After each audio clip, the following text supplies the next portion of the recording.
Hey guys, my name is Gabby. Welcome back to my channel, and today I wanted to film a quick TBR for Spookathon and for Nightmareathon. And these are two readathons happening in just a bit this month in October that I want to be participating in. And so I just wanted to give you a quick TBR for both of those readathons. So the Spookathon is happening very, very soon. It's happening Monday, October 14th through the 20th or the 21st, whatever that is, the week. And then the Nightmareathon is happening from October 25th through Halloween. And so Spookathon is hosted by my favorite booktuber, Books and Lala, and then Nightmareathon is hosted by my BFF, Jacqueline. So I definitely wanted to make these two readathons a priority for me in October. And because they're both obviously readathons that are about thrillers and horrors and all of the things that I want to be reading anyway in October. So for both of these TBRs, I don't think I'm gonna try to hit all the challenges on both of the lists just because I don't want to overwhelm myself since I'm doing two readathons in October,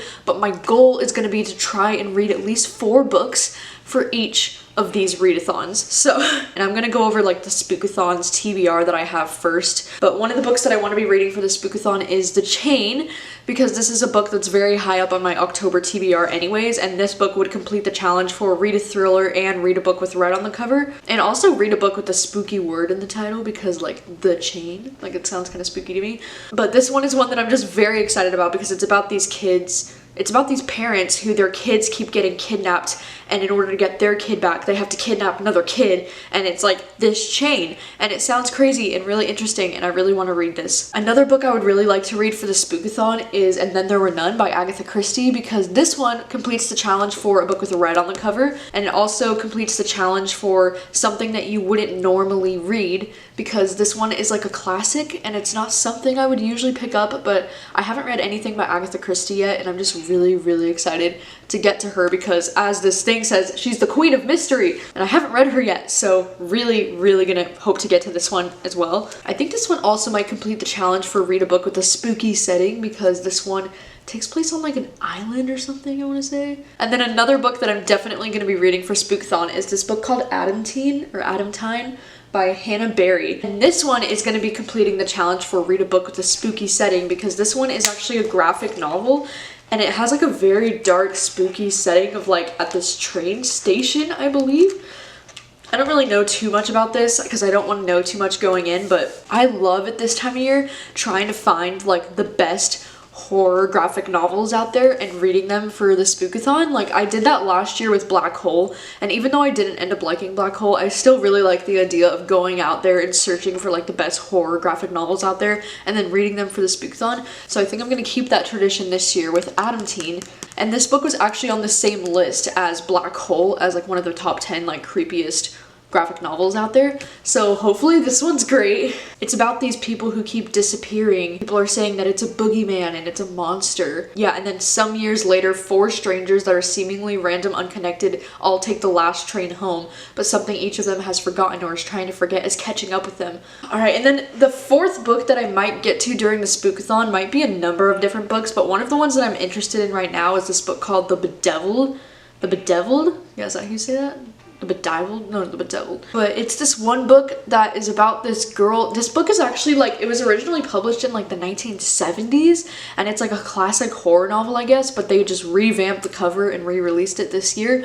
And it's about this girl who lives at this farmhouse with her family, and they live 10 miles from the nearest neighbor. There's a curse that was put on this family, and the teenage son is possessed by the spirit of a Civil War general who had been a Satanist, and then she was possessed by the spirit of the general's mistress. I don't know, this book, it might be terrible or it might be good, I don't know, but I'm kind of interested in reading this, so I might pick this one up during Spookathon. And then some books that I'm planning on reading for Nightmareathon. One of the ones I'm definitely planning on reading is The Dead Girls Club, and this is going to complete the challenge for reading a book with purple on the cover, because there's very small purple right here, but I literally couldn't find any other books that had purple on the cover, and this one is on my October TBR, so I do want to be getting to this one.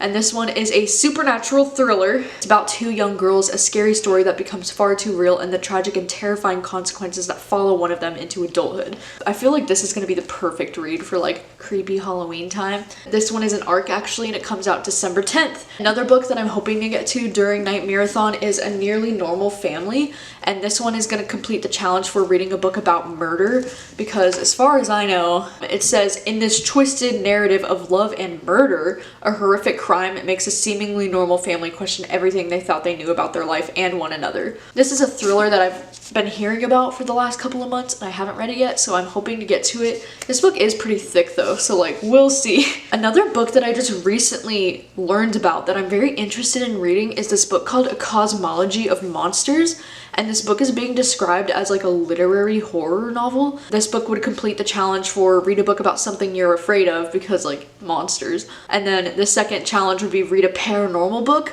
because again, monsters. So the description of this book just says, Noah Turner sees monsters. His father saw them and built a shrine to them with The Wandering Dark, an immersive horror experience that the whole family operates. His practical mother has caught glimpses of terrors but refuses to believe, too focused on keeping the family from falling apart. And his eldest sister, the dramatic and vulnerable Sydney, won't admit to seeing anything but the beckoning glow of the spotlight until it swallows her up. Noah Turner sees monsters, but unlike his family, Noah chooses to let them in. And again, that's like a very vague description. Like, I don't really know what this book is about from that description, but it just sounds really interesting, and this cover is gorgeous, and a lot of people seem to really be liking this. And I like the idea of a literary horror fiction book. Like, that's not something I've ever attempted to read before. Like, I've read some literary thrillers, but literary horror, like, that is something that sounds super interesting to me.